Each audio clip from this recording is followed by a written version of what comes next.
Hola México, ¿cómo están? Nos encontramos hoy para analizar por fin el último debate presidencial. Ya fue el número 3, faltan algunos días nada más para la elección que va por fin darnos, yo creo, la primer presidenta de México. Y para esto se encuentran conmigo. Primero, Balam, ¿cómo estás? ¿Qué tal? ¿Todo bien, Cristian? ¿Qué tal, Horacio? ¿Qué tal, Moisés? ¿Cómo están todos? Y nos acompaña por segunda vez Moisés, ¿cómo estás? Bienvenido. Pues de nuevo un gusto, un placer hablar de este debate que seguramente a muchos de nosotros no teníamos expectativas y aún así logró decepcionarnos y creo que va a ser al menos interesante comentarlo, ¿no? Creo que por lo menos en eso podemos coincidir los cuatro, pero antes de entrar ya al debate, Horacio, ¿cómo estás? Bienvenido. Hola Cristian, Balam, Moisés, un gusto. Yo digo, por problemas de nuestro productor, un error pequeño. De una vez anuncio, quizá tenga que desconectarme antes de que terminemos el debate, pero bueno, nada más para que no, sí, no tienes parezca tiempo más o menos me como ahuyentaron. Tienes tiempo como 1 hora más, ¿no? Aprox. Más o menos, sí. Perfecto, entonces nada más ahí nos avisas y Sí, te sí. sacamos de la discusión. Muy bien. Les propongo que nos den, igual que la otra vez, un comentario inicial de qué les pareció el debate del último domingo, si superó, si es que las tuvieron sus expectativas, si les pareció sustancialmente distinto a los primeros dos, si aprendieron algo o si dirían que daría lo mismo que no hicieran estos llamados debates, que también se podría decir que ni siquiera son debates. Pero ¿cómo vieron? Un comentario breve, inicial, ¿cómo vieron el debate? Creo que el problema con este debate en particular es el que generaba más expectativas porque hablaba de uno de los temas como más importantes, incluso también en la comentocracia claramente favorable a Xóchitl se la pasaron diciendo desde hace mes y medio de, no, cuando hables de seguridad, ¿cómo va a contestar? ¿Qué resultados podría mostrar? Y pues la verdad estuvo bastante chafa, pues, ¿no? Creo que fue una oportunidad claramente perdida para Xóchitl, ya que pues a final de cuentas una elección se trata de movilizar a tu gente y desmovilizar a la de los otros, y creo que el tema de seguridad, al ser el tema más claro, el más prioritario para muchos de nosotros, digo, vivo en Zacatecas, obviamente es un tema que me preocupa, no creo que pudo capitalizarlo para convertirlo en ese golpe mortal de los 5 puntos revientacorazones para la campaña de Claudia. Y creo que Claudia pues mantiene la distancia, no creo que realmente haya como cambiado nada en particular. Yo solo le pido a Dios que todos mis enemigos sean como Xóchitl, entonces ya así mi vida será bastante más fácil, ¿no? Si quieren voy yo rápido. Más allá del debate pedestre, que creo que en eso fue lo que esperé porque no esperaba nada, me sorprendió un poco para mal la recepción del mismo, porque los primeros más o menos 30 minutos fueron sobre política social y desigualdad, que me parece un tema fundamental, sobre todo si tomamos en cuenta que tuvimos un gobierno autodenominado de izquierda los últimos 6 años, es decir, que tendría que ser un tema que se puede analizar de forma muy diversa y profunda, porque se decía hace 6 años que primero los pobres, pero en vez de que los debatientes y el análisis se enfocara en esa parte, se brincaron eso y nada más se comentaron también de manera chafa sobre las faltantes propuestas en temas de seguridad. Pero como lo dije también en programas anteriores en este espacio, no entiendo por qué no se parte de un concepto de seguridad integral que incluya que la gente tenga para comer 3 veces al día y que tenga vivienda y que tenga acceso a ciertas cosas que me parecen parte del sentimiento de seguridad de las personas. Entonces me entristeció mucho que se eclipsara casi por completo la primera media hora, que para mí sí fue muy importante, y traje varios audios.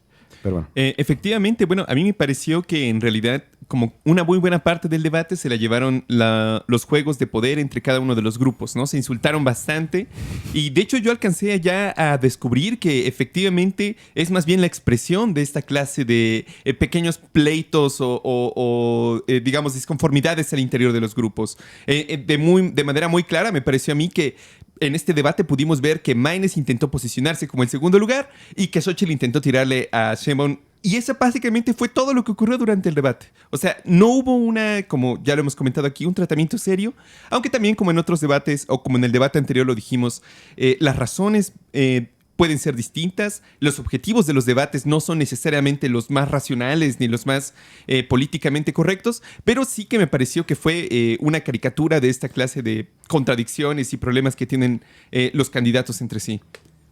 Horacio, ¿quieres comentar algo para comenzar?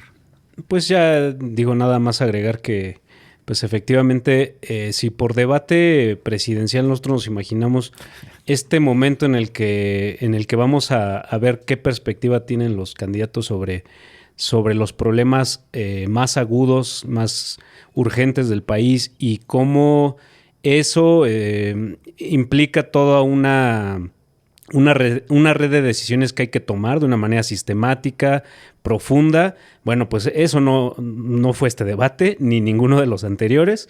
Pues básicamente fue ver de qué manera acaba más raspado el otro o la otra, ¿no?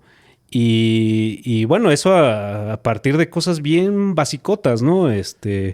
La cuestión de la religión, este momento incómodo al que nos llevó Xóchitl Gálvez criticando que si Claudia Sheinbaum utilizó a la Virgen de Guadalupe y si ella en realidad ni siquiera cree en Dios y en los pecados y demás, pues ¿por qué anda haciendo uso?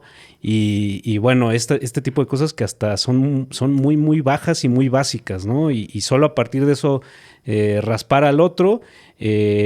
A mí me sorprendió, bueno, no sé si era una expectativa que no se iba a cumplir de todos modos, pero que no hubiera ninguna alusión hacia lo de las declinaciones, ¿no? Que eso ha sido también un intercambio constante antes del debate y no lo hubo aquí. Solo, pues de repente sí era pues también criticar a las candidatas, sobre todo a través de sus patrocinadores, ¿no? O bueno, de sus padrinos, por decirlo de alguna manera, ¿no? En un caso, pues, a López Obrador, en el otro caso a Fox, ¿no? Realmente creo que ahí es donde de repente la tiene muy fácil el oficialismo, ¿no? Y bueno, pues eso, ¿no? De debate presidencial, esto me parece que no tiene ningún valor, ¿no? Sí, pero yo nada más preguntaría, ¿en qué momento le vamos a exigir un poquitito más a la gente que nos quiere gobernar? O sea, ¿en qué momento vamos a renunciar a simplemente aceptar qué es lo que hay? Porque en todas las mesas que yo veo de post-debate, de análisis, todo el mundo acepta que es una basura. O sea, hay muy pocos que dicen que es un buen ejercicio, que hay ideas, que es de veras un debate. Pero también al mismo tiempo ya se resignaron a decir, bueno, esto es lo que hay. Siempre hubo algo así, quizás hasta antes estuvo peor. Y no hay una forma que podamos aspirar a que haya un intercambio de ideas, por lo menos al nivel de otros países. Yo no entiendo eso. ¿En qué momento la prensa o la llamada clase intelectual de México renunció a la exigencia de decir, ya no queremos eso, queremos que sea por lo menos un debate con un nivel mínimo? Eso es lo que a mí me frustra tanto. Pero ¿cómo que sería un debate de nivel mínimo? Para mí, el de Estados Unidos, por ejemplo. ¿El de Estados Unidos? El de Estados Unidos. Por ejemplo, en el último de Biden y Trump, Trump, por ejemplo. O sea, ¿Cómo se tiraban uno y al otro y se insultaban y de repente Biden empezaba a sacarle cosas a Trump?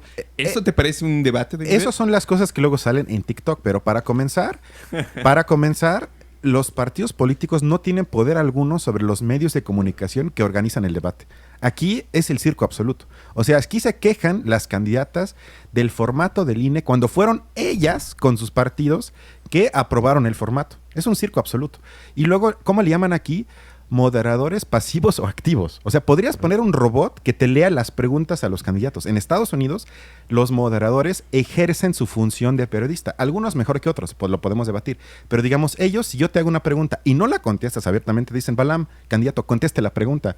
Y hacen énfasis en cuando, por ejemplo, mencionas cifras abiertamente falsas. O sea, cuando hablas de que hubo 5 muertos, pero son 5,000, te dicen, usted está mintiendo, porque aquí tengo la cifra de súper poco. Entonces, hay el afán de que las personas que estamos viendo el debate salgamos un poco más listos, es decir, con un poco más de información después de las 2 horas de debate, sin que yo diga que sea perfecto. Por eso hablo de un nivel mínimo. Y además, y ya para que hablen ustedes, se enfrentan cara a cara.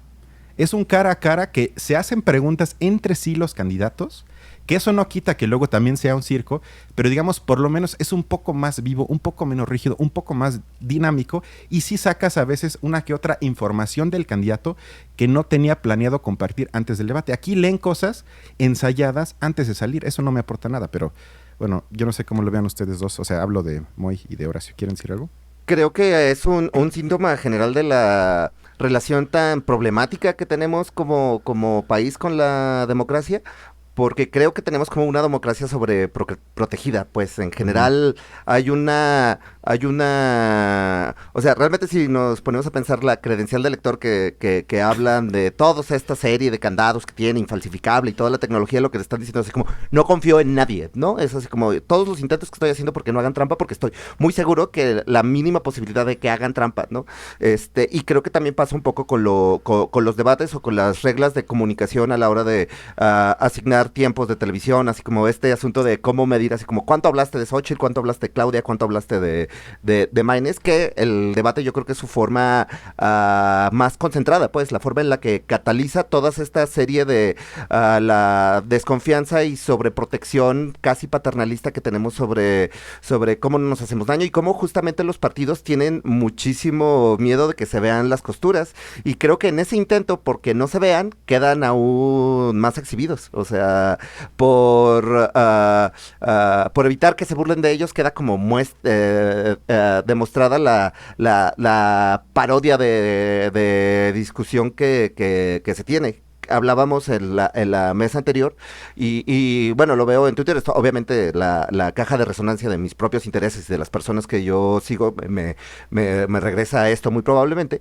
que es el hecho de, Maynes sonaba razonable en varias de las cosas que dijo, ¿no? La vez pasada que hablábamos sobre el asunto de las 40 horas, este tipo de cosas, y creo que más allá de mérito propio, es en el contraste de lo calcificado que están los discursos de las dos punteras, porque, y es una constante que tenemos claro, que ya quien tiene definido su voto, este llamado voto útil, no se va a mover, no están convenciendo a nadie realmente, están más bien como intentando desmovilizar y movilizar estos sectores indecisos. Y creo que también, ¿no? Por este bajo nivel argumentativo, pues el que está ligeramente mejor asesorado, pues luce más que las otras dos, pues, ¿no? Al menos a nivel argumental. ¿Algo más Sí, sobre este punto? básicamente es pues estos debates son uno más de los escenarios que aprovechan los candidatos como para mostrar músculo, ¿no? Esto que a veces se dice así, mostrar músculo, y bueno, incluso pues otro recurso que utilizaron en este caso el frente de Xochitl Gálvez, pues fue la marea rosa, ¿no? En la mañana, o sea, coincidentemente en la mañana hubo un evento, ¿no? Donde ella estaba supuestamente ahí como una ciudadana más, pero bueno, pues es esta cuestión, sí, de nada más dar a entender que tienen respaldo y que sí tiene sentido inclinar el voto hacia ellos, cuando, bueno, realmente sí, como dice Moy, pues ya la cosa está más decidida, ¿no? Este arroz ya se coció. Sí, para ya no perder más tiempo en hablar del, creo que, fetichismo democrático que sin duda reina en el ambiente político mexicano, les propongo que escuchemos el primer audio, que es de Maynes, en el que habló sobre su visión de la desigualdad que reina en México. Escuchemos. La vieja política nos acostumbró a la desigualdad y a la pobreza. Por eso somos el 9º país con más pobres en el mundo y uno de los más desiguales. Solo Mozambique y la República del Centro Africana concentran el ingreso en el 1% de la población de manera más desigual que México. Por eso hemos planteado que sigan incrementándose los salarios y que tengamos una política de jornada laboral digna, con 2 días de descanso a la semana. Al igual que hace unos años, cuando el PRIAN tenía el salario mínimo en 70 pesos diarios y te decía que si lo aumentábamos se iban a ir las empresas de México, hoy frente a nuestra propuesta de un salario mínimo de 10,000 pesos mensuales y de 2 días de descanso a la semana, dicen que se van a ir las empresas. Yo pregunto a dónde se van a ir, si en Estados Unidos el salario mínimo es de 30,000 pesos y la jornada laboral es de 40 horas. No se irán a ningún lado, porque en el México nuevo van a ganar las empresas y los trabajadores. Vamos a ganar todas y todos. Que se unan los trabajadores, pero bueno, más allá de eso, olvidando que Maynes, como ya lo dijimos aquí, sabe que no va a ganar, por ende promete, sabiendo que nadie le va a reclamar por no cumplir lo que prometió. Olvidando eso, que eso es un argumento cierto, 30 segundos de expresiones de Maynes, yo las hubiera querido escuchar de Sheinbaum, porque todo lo que dijo, digamos, sería el ejemplo perfecto de una visión no anticapitalista, pero con direcciones antineoliberales progresistas en o digamos a favor de la mayoría que tienen menos capital y menos poder, sin que haya dado cifras exactas, pero digamos que siga el hecho de que seamos uno de los países más desiguales en todo el mundo y que después de 6 años con la llamada 4T eso no haya cambiado, sí me parecieron algunos argumentos muy fuertes que luego no se retomaron ni por los periodistas ni por los candidatos contrincantes, pero yo no sé cómo vean ustedes que sí me sorprende mucho que discursivamente el único que más o menos tenga ideas progresistas sea Maines y que Sheinbaum para nada plantee ni siquiera hacer equipo discursivamente con lo que dice Maines, porque yo diría, bueno, como estrategia, yo te doy la mano discursivamente en contra de Xóchitl para exhibirla a ella y quizás hasta luego en el Congreso, dependiendo más o menos cómo quede, podemos aprobar algunas cosas en favor de la masa trabajadora, pero yo no sé si es estrategia de Sheinbaum para no meterse en líos o si simplemente confirma lo que yo creo, que ella es una candidata igual que Xóchitl para los empresarios. Bueno, a mí me parece sinceramente que de hecho se dio como una especie de acercamiento entre Maines y Sheinbaum. Personalmente yo no vi como tantos ataques de parte de Maines hacia Sheinbaum. Si la atacó ha de haber sido como 2 o 3 veces, muy contadas ocasiones. La gran mayoría de los ataques de Maines se fueron hacia Xóchitl. ¿Estuviste sobrio? No. ¿Viste el debate de manera sobria? Sí, claro que sí. Porque yo vi otra cosa. Me pareció impresionante eso, justamente porque me da la impresión de que Maines le está tirando a Xóchitl porque sabe que tiene la oportunidad de llegar al segundo lugar. O sea, realmente tiene la oportunidad de llegar al segundo lugar. Va como 15 puntos abajo de Xóchitl en las encuestas. No, pero digamos discursivamente, Maines está peleándole el segundo lugar a Xóchitl. O sea, eso me pareció impresionante. Y en algún momento del debate, y ustedes estarán de acuerdo, Maines le felicitó al gobierno actual algo que hizo Ebrard, que fue la forma, digamos, en que se dirigió en política internacional. No recuerdo ahora específicamente sobre qué habló, pero después Sheinbaum le dijo, gracias, sobre las vacunas, gracias por el reconocimiento, ¿no? Listo. Sí. Entonces, digamos, como que eso no se dio con Xóchitl en lo absoluto. No. Y más bien al contrario, Xóchitl jamás le respondía, digamos, a todo lo que decía Maines, porque Maines le recordó, por ejemplo, lo del 68, lo de los gobiernos autoritarios, etcétera, etcétera. Lo de la guerra contra el narco. Y no le dijo nada de eso a Sheinbaum. O sea, no lo vi tan dispuesto a la pelea, tan directo a la batalla con Sheinbaum, como sí lo estuvo con Xóchitl. De ahí no concluyó que necesariamente vayan a ser aliados. Me parece a mí que ahorita los de Movimiento Ciudadano están en una posición perfecta para crecer mucho. Yo personalmente, como lo comentaba hace rato, no vería a los debates como una expresión racional de los puntos de vista de los grupos que están ahí. Me parece a mí que es más bien como una pelea comunicativa por ver quién logra, digamos, ganarse los discursos. Personalmente me parece a mí que no hubo tanta rencilla en ese sentido. No sé cómo lo vieron ustedes. Yo creo en particular que hay un fenómeno curioso a la hora del robo de votos por el hecho del... a ver, dicen constantemente, ¿no? Xóchitl es la mejor candidata que pudieron tener el frente opositor. Y realmente lo lamento mucho por ellos. Sí era lo mejor que tenían que ofrecer. Más allá de lo que representa, de la opinión personal que tenga de Xóchitl, porque creo que no conecta con cierto tipo de grupos votantes que tenga la autopercibida clase media mexicana. Esta cosa constantemente que tiene muchas características que criticaron del presidente en su momento y que, o sea... de invertir los papeles, el hecho de que Claudia tenga un apellido extranjero, que hable bien inglés, que tenga altos grados académicos en escuelas extranjeras, pues parecería más una tecnócrata del PRI del principios de los 2000, pues, ¿no? Y que eso ha provocado que hay una serie de votante indeciso cercano a lo que por facilidad taxonómica en este momento vamos a llamar centro derecha mexicano, que sí ha orbitado hacia Claudia. De hecho, es más probable que Claudia le haya robado en algún momento, cuando todavía estaba configurándose las masas votantes, que le haya robado votos a Xóchitl. Y yo creo que lo que está haciendo Maines es ser polo de atracción para los decepcionados morenistas, que Morena les parece demasiado conservador en temas sociales. O sea, creo que hizo un tímido intento al principio como para tener como continuidad por la imagen de Samuel, incluso cuando mencionó que quería tener un proyecto de seguridad claramente inspirado en Bukele y no funcionó. De hecho, es una cosa de la que ya no volvimos a hablar en ningún momento. Y creo que porque a mí me queda claro que su movimiento ciudadano lee muy bien las métricas y lee muy bien los metadatos de sus votantes. O sea, es lo que decíamos la vez pasada. Es una empresa de marketing que se salió de control. Y se dio cuenta que esta socialdemocracia progresista sí atrae cierto tipo de votantes y moviliza a ciertos sectores electorales, como por ejemplo los jóvenes, que le den para llegar al segundo lugar. No me parece imposible, pero me parece altamente improbable, pero sí funciona para mantener estancado cualquier posibilidad de Xóchitl y dejarlo entre los 30 y pocos y los 20 y muchos, pues, ¿no? Porque Xóchitl fue la que tuvo menos movilidad electoral. Creo que es estos dos polos atractores, tanto Sheinbaum parando el posible techo más bien arrancándole su piso, bajándole aún más su piso, y Maynes alejándole el techo, dejándolo justamente también en términos que también esto va a afectar no solo a la presidencial sino a las legislativas. O sea, esa alianza de facto, o que puede ser más allá de facto, creo que tiene esta compresión en Xóchitl.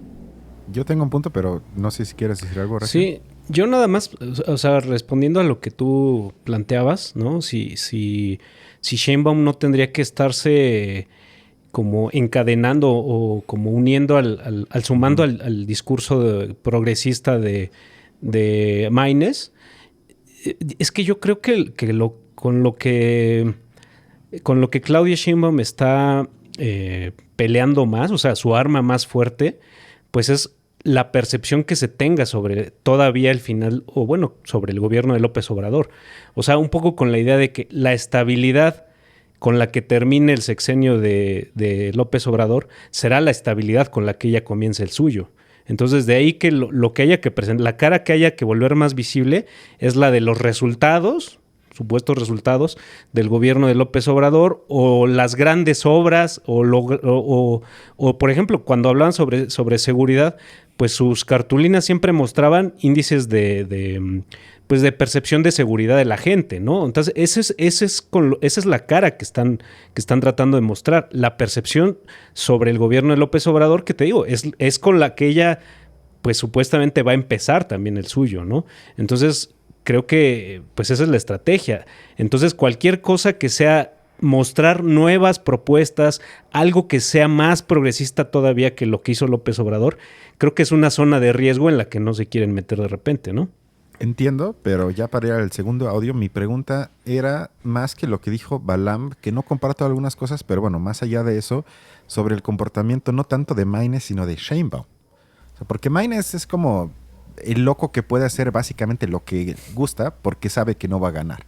Entonces, analizar su estrategia es más difícil bajo el aspecto racional. Sin embargo, la de Sheinbaum, que es como el papel invertido que todo el mundo sabe, que lo más seguro es que va a ganar, ¿por qué no asume para mí, cero riesgo de además comprometer a mediano plazo a Maynes y MC?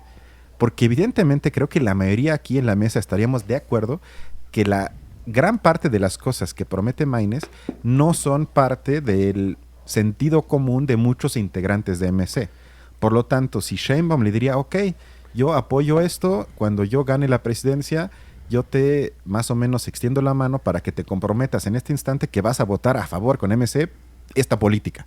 Y creo que con eso quedaría claro en algunos meses que MC es, como dice Moy, una agencia de marketing que se salió de control, pero no es un partido político serio que quiere implementar las ideas que propone en el debate. O sea, eso para mí sería una idea de cómo podrías ser un poco más izquierda y exhibir al mismo tiempo un supuesto enemigo de partidos. Pero antes de que digan algo, vamos al segundo audio. Perdón. Vas. Bueno, es que creo que hay una cosa que constantemente están mencionando ahora en España con el PSOE, que es el PSOE State of Mind, ¿no? Cómo el PSOE se convierte en esta fuerza hegemónica de la izquierda institucional. Entonces, no es izquierda todo lo que no venga del PSOE, sin importar lo que haga. Creo que ha pasado un poco así como, creo que hay ni siquiera Morena State of Mind, sino AMLO State of Mind, ¿no? a partir de esta especie como de neoliberalismo social que ejerce el presidente, creo que dentro de sus ya simpatizantes no requieren un argumentario más profundo, más arriesgado del que del que están teniendo. Y creo que Claudia, a quien está aspirando a no... creo que el golpe más potente que que la campaña de Claudia le provocó a Xóchitl fue hacer orbitar a la gran burguesía nacional hacia ella. O sea, que a final de cuentas quienes están apoyando, los empresarios que apoyan a Xóchitl, a Coparmex, en realidad no son la gran burguesía, o sea, son una mediana burguesía, o sea, siguen siendo tipos asquerosamente ricos, pero no son estos potentes capitales a los que Claudia no quiere espantar, porque fue finalmente, yo creo que fue una de las razones que terminó desfondando, porque creo que el PRI y el PAN no saben hacer esta campaña de guerrilla y requerían de estos grandes flujos de dinero para su campaña. Obviamente, tampoco dudo o sea, esta no es una defensa diciendo que solo para no espantar a sus grandes inversores, también lo vimos durante estos 3 años. Morena tuvo toda esta carrocería para aprobar las 40 horas, tuvo toda esta potencia legislativa y no lo hicieron. Y creo que básicamente es por el hecho de que hay una serie de entramados con el alto empresariado, con el gran capital asentado en México, al que, pues bueno, están también defendiendo sus intereses. Y por lo que dijo Sheinbaum, tampoco eso cambiará en los siguientes 6 años. Escuchemos. Para nosotros la política social significa el bienestar y la felicidad del pueblo. Estamos recuperando los derechos y ampliándolos que el PRIAN convirtió en mercancías, en privilegios y en negocios. El día de hoy, 28 millones de familias reciben un programa de bienestar. 8 de cada 10 familias en nuestro país y de manera directa, sin ningún intermediario. Aumentó el salario mínimo y también aumentaron las condiciones laborales para los trabajadores y para las trabajadoras. Disminuyó la pobreza y disminuyó la desigualdad. Por el bien de todos, primero los pobres, significa justicia, significa humanismo y además funciona, porque la economía está hoy mejor que nunca. No hay marcha atrás en la transformación. Después de este spot comercial, escuchemos otro audio para ya comentarlo. Y sí, nos preocupamos por la infancia. Cuando fui jefa de gobierno, hice una beca universal para niños y niñas y ahora la vamos a llevar a todo el país, aquellos que estudien en escuela pública, porque el gobierno es responsable de la escuela pública. Jorge, adelante. Bueno, según el Coneval, esa beca a la que se refiere la candidata de Morena es de la tercera parte de lo que necesita una niña y un niño para un bienestar verdaderamente integral. Y respecto a lo que dice la candidata del PRIAN, si los programas sociales están en la Constitución, no es por la voluntad de los partidos que la apoyan, porque el PAN fue el único partido que votó contra los programas sociales. Ahí están los dichos de Vicente Fox, expresidente panista, con quien trabajó en su gabinete y quien se opone abiertamente a los programas sociales y le dice a los mexicanos, no lo repito porque yo sí le tengo respeto. Adelante, Xóchitl. Yo dije claramente que a mí un hombre no me manda. Los programas sociales se quedan, Morena se va. Gracias, Xóchitl. Después de este intercambio sobre la propuesta de becas, creo que lo traje porque me pareció significativo. ¿Por qué? Muy, muy breve. Porque tienes a Sheinbaum que se envuelve en esa bandera victoriosa de que está segura que va a ganar, lo cual es cierto, y habla sin dar cifra alguna de todas las mejoras que según ella existen desde la llegada de AMLO. Luego, Maynes hace algo que yo siempre pido, es que concretiza lo que se dijo por parte de Sheinbaum y menciona algo que es correcto, que la beca de la que estamos hablando, una de las tantas, de apoyo a jóvenes para que estudien, es de 650 pesos al mes, es decir, más o menos $1.3 al día. Y esto, desde luego, como dijo Maynes, está debajo de lo que se recomienda de bienestar mínimo y nada más estamos hablando de alimentación de lo que requiere una persona joven o alguien que ya es adulto. Es decir, que se festeja algo por parte de Sheinbaum que no alcanza ni siquiera para que los alumnos y alumnas se alimenten bien.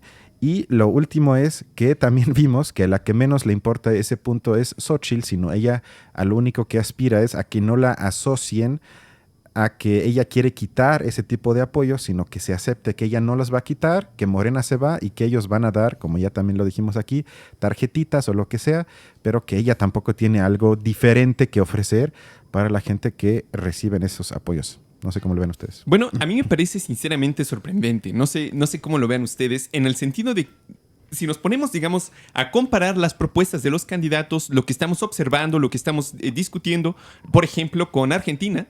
O sea, nuestros políticos o la clase política tiene como ideas centrales o ideas de sentido común bastante distintas de la élite que ahorita está conformando Argentina.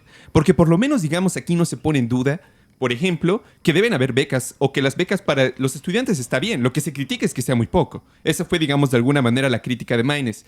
Pero ni siquiera, digamos, Xóchitl se atrevió a decir algo contra esos que, digamos, hay que decirlo, una muy buena parte de esos programas sociales fueron puestos por el gobierno de Obrador.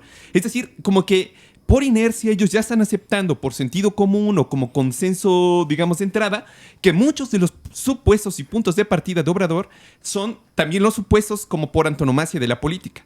Y, digamos, voy a mencionar aquí 4 puntos que, digamos, fueron todos los temas y me parece a mí que fueron las ideas centrales que de alguna manera se están compartiendo. Por ejemplo, los 3 estuvieron de acuerdo en que debe haber un aumento a salarios. De hecho, la propuesta de Maynes no varió muchísimo de la propuesta de Sheinbaum porque ambos dijeron, vamos a seguir el aumento de salarios. No está mal, digamos. Otro es la lucha contra la desigualdad. Se necesitan más programas sociales, ya están garantizados en la Constitución, necesitamos más, ¿no?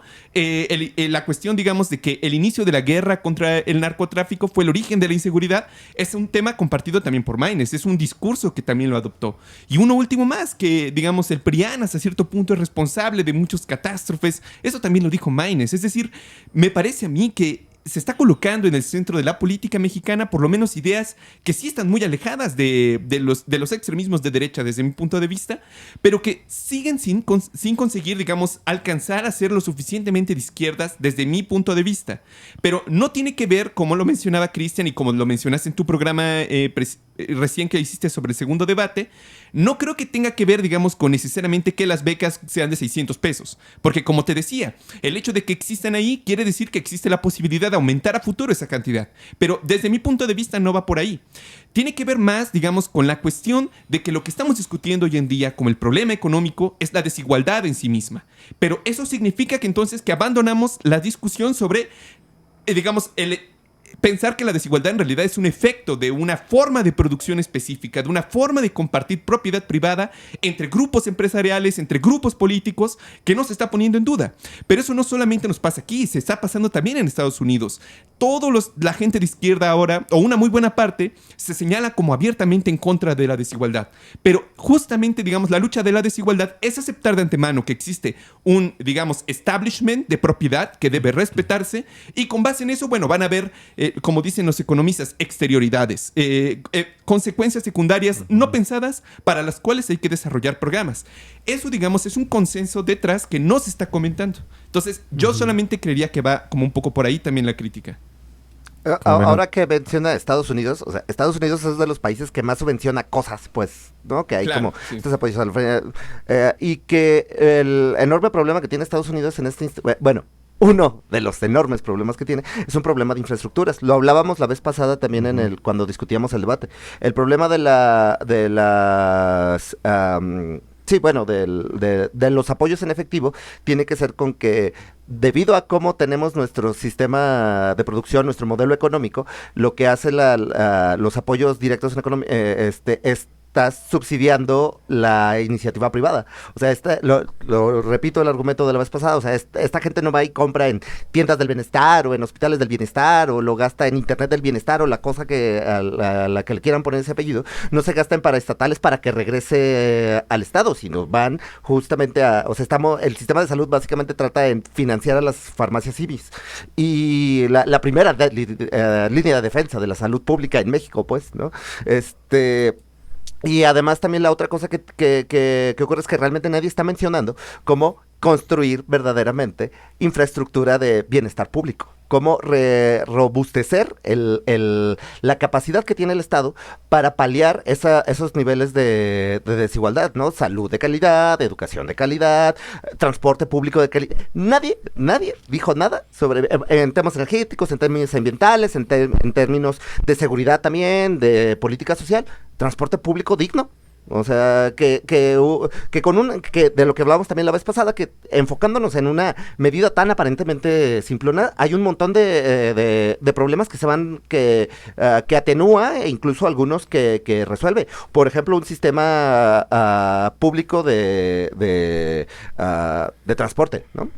O sea, entre algunas otras cosas que podrían ser tienen a final de cuentas los apoyos directos que otra vez no digo que no cambie sustancialmente la vida de personas que están tan bajas en la franja de pobreza que esos apoyos por pequeños que sean le repercuten positivamente en ellos, pero creo que estamos es una solución cortaplacista, pues.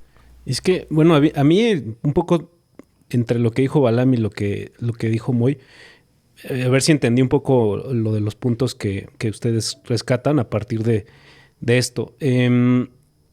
Pareciera que más allá de un debate, o sea, debate en el sentido de que se noten posturas que son contrastantes, si uno toma este gran tema, el de la desigualdad, como el parámetro, pareciera que más bien hay una especie de acuerdo tácito, ¿no? Un acuerdo implícito en cuanto a lo que hagamos acerca de la desigualdad, solo van a ser paliativos, solo van a ser parches, cosas como para nada más que no caiga, que la desigualdad no caiga más, o sea, que no sea más agravada, digamos, ¿no?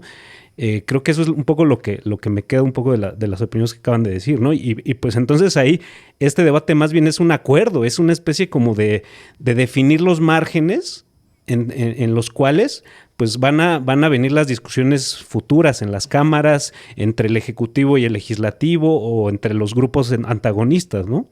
Sí, no, es que exactamente ese es el punto desde mi punto de vista, porque el conservadurismo, sobre todo en su sentido ideológico, filosófico, no es el aferrarse a lo que existe a toda costa.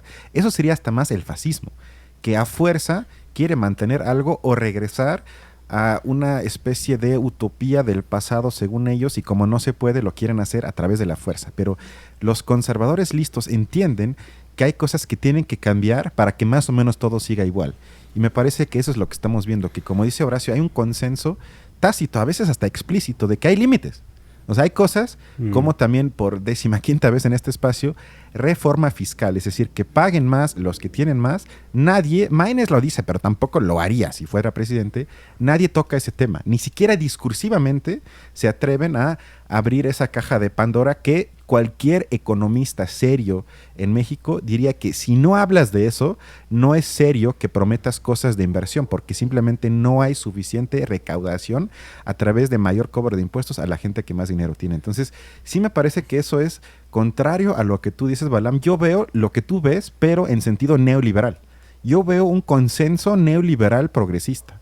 Más o menos sería la ideología que simbólicamente encarna a alguien como Hillary Clinton, que estaría a favor del matrimonio igualitario, del matrimonio gay, del feminismo liberal, de que se apoye a la gente para que pueda estudiar, pero siempre con un límite de que la élite no se toque y que eso discursivamente no sea tema en los debates. Entonces, para mí sí es lo que tú dices, pero yo no veo el sentido de izquierda que tú observas.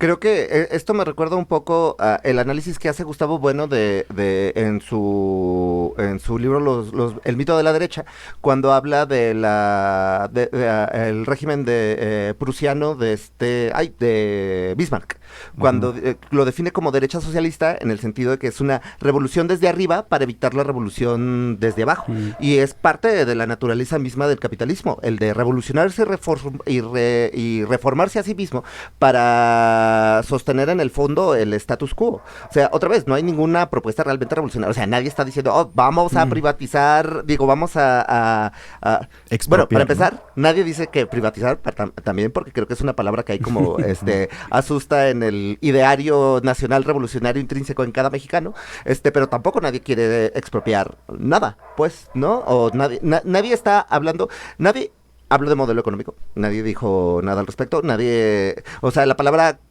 capitalismo no se mencionó de ninguna manera. Incluso pensamos en el otro tema que tocan, que es relaciones internacionales. O sea, me pareció inmensamente chafa. O sea, fue el que me pareció más chafa de todos los temas, porque solo fueron los tópicos sobre Estados Unidos de vamos a reforzar, y también, producto también de esa desigualdad, es como nadie está hablando de las políticas de subordinación económica, ideológica, política que tenemos en el área imperial de influencia en el que estamos insertos, que nos impiden avanzar, ¿no? O sea, todo el mundo cuando se llena la boca de nearshoring, nadie menciona, oigan, no, y si generamos un modelo parecido al de China, donde nosotros nos apropiemos de ese conocimiento para hacer nosotros mismos productos de alto valor agregado, nadie lo dijo, ¿no?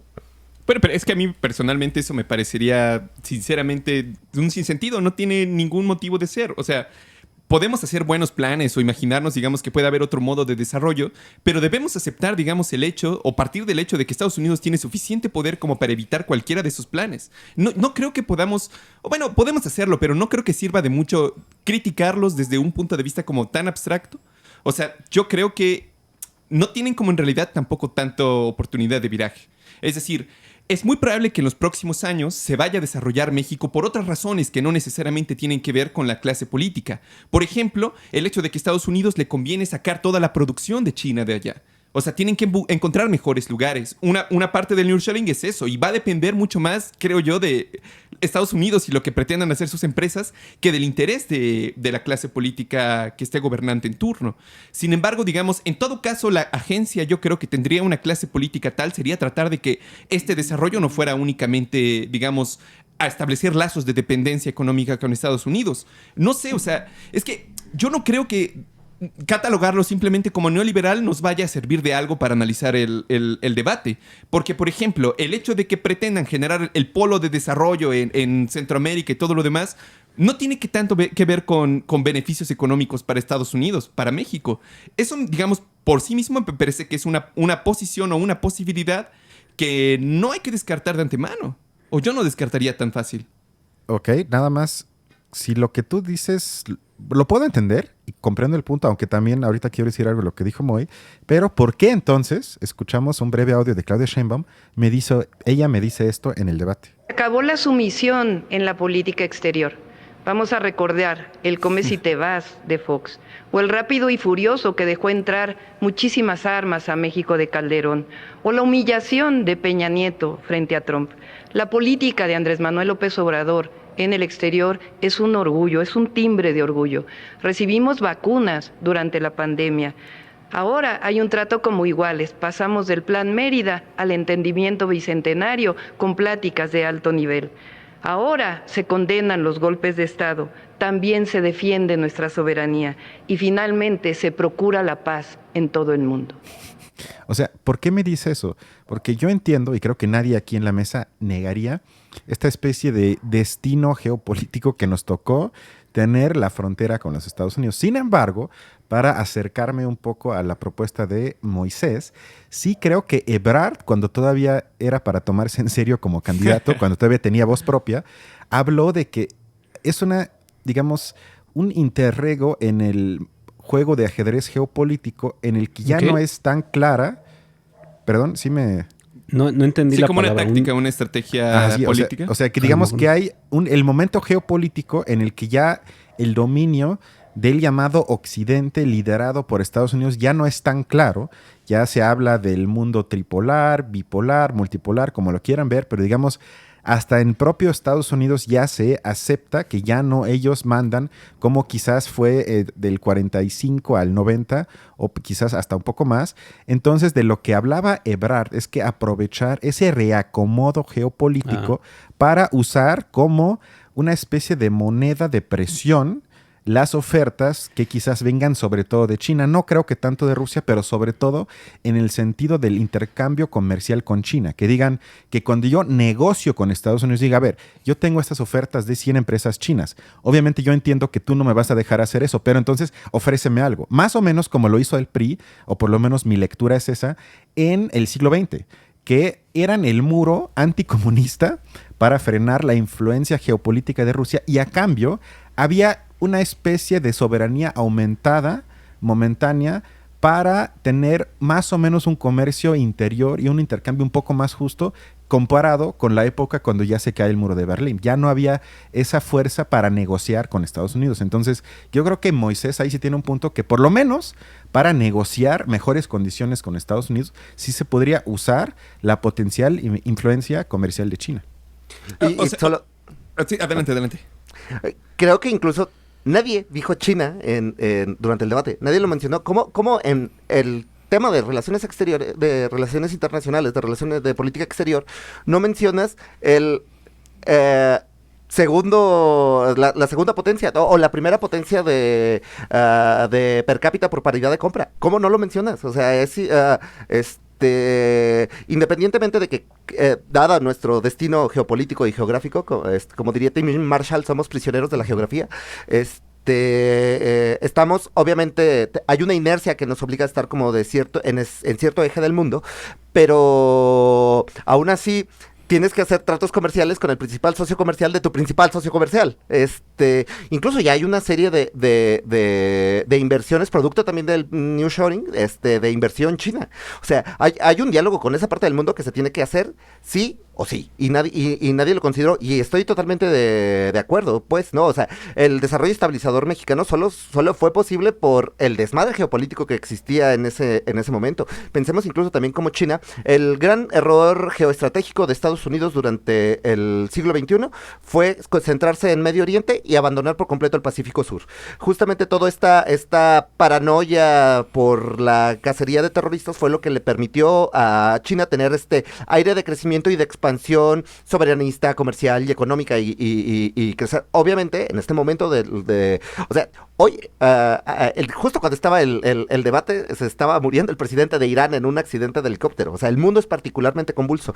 Y eso, lo que nos ha demostrado históricamente es que México suele crecer bueno, tiene esta oportunidad de crecimiento, pues tampoco para hacer una generalización tan burda, tiene estas oportunidades de crecimiento y de apropiación de poder propio. O sea, el caso más sencillo creo que es el de la expropiación petrolera, que si no hubiera ocurrido la Segunda Guerra Mundial de la forma en la que ocurrió, hubiera sido imposible que pasara, pues, ¿no? Horacio, ¿quieres decir algo? Sí, pues bueno, que en efecto, creo que si de Sheinbaum va a haber algo en cuanto a política hacia el exterior, pues yo creo que administrar esta aparente emancipación, ¿no?, de México respecto a Estados Unidos, que pues esa emancipación en términos, digamos, es una emancipación que se anuncia mucho hacia adentro, pero hacia afuera realmente sí tiene toda otra cara, ¿no? O sea, realmente es muy en términos de política nacional, ¿no? Realmente eso fue algo que yo creo que López Obrador, pues bueno, fue su innovación, digamos, no hacerlo en términos muy de Calderón o de Fox, que era totalmente abierta, digamos, el beneplácito hacia Estados Unidos, ¿no? Hacia Bush en el caso de Fox, ¿no? Sino solo, bueno, algo o sea, que haya como este acuerdo, ¿no?, en que México en el discurso hacia el interior, hacia la población, pueda mostrar como esta supuesta emancipación, pero bueno, hacia el exterior creo que el hecho, como dice Moy, que señala bien, que no se haya mencionado China en este debate, pues implica que se reconoce como espectador importante de este cambio político o de esta sucesión política todavía Estados Unidos, ¿o no? Como único espectador desde afuera que interesa, ¿no?, que importa, que es de relevancia, ¿no? Les propongo que sigamos con la agenda de izquierda. Perdón. Solo quiero hacer también otro paréntesis al respecto porque, o sea, en general el tema de relaciones exteriores fue como el que más me decepcionó. O sea, creo que se hablaron como muchos tópicos, muchos clichés, siempre este asunto. O sea, nadie mencionó cómo vamos a gestionar la provincia de Ecuador, la nueva provincia de Ecuador. Pero este asunto de que la doctrina Estrada me parece que es realmente inmensamente caduca para el tipo de mundo en el que estamos viviendo. Y creo que también pensando en términos de realismo político, o sea, entiendo que no podamos ser un león, pero sí podemos un zorro, pues, que tengamos ciertas capacidades estratégicas específicas por nuestra posición desde la que se puedan negociar y que realmente creo que nunca se han intentado del todo. O sea, pongo un ejemplo así como terrible y no estoy diciendo que se haga eso, pero, o sea, pensando en estos términos en esta dialéctica de estados, ¿no? Pensando, por ejemplo, como estos países de Europa del Este utilizan la presión de migrantes que vienen de Medio Oriente para presionar a Europa para tener una mejor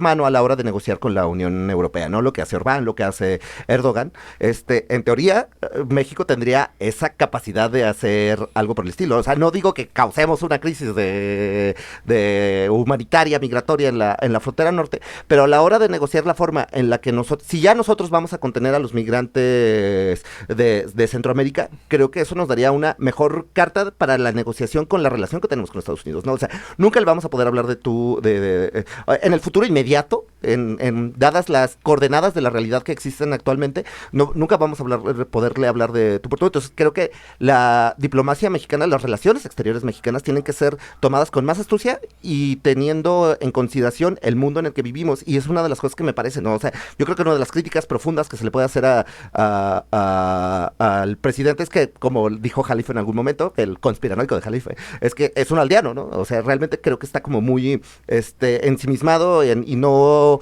entiende estas dialécticas de estados y de imperios, y creo que en su momento, cuando Ebrard era relevante de alguna manera, creo que más o menos fue un vistazo de esta política exterior como más astuta, pues. Sí, comparto ese punto y les propongo entonces ahora sí que sigamos con otra propuesta de izquierda de Claudia Sheinbaum. Y por supuesto, el último eje que planteamos es la coordinación.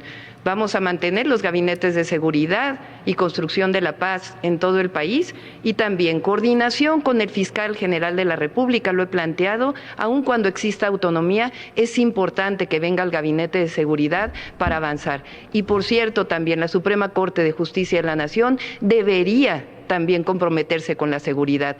31 gobernadores y el jefe de gobierno de la Ciudad de México escribieron un desplegado en donde piden que la prisión preventiva oficiosa no sea catalogada como lo está haciendo la Suprema Corte, porque entonces 60,000 delincuentes saldrían de la cárcel.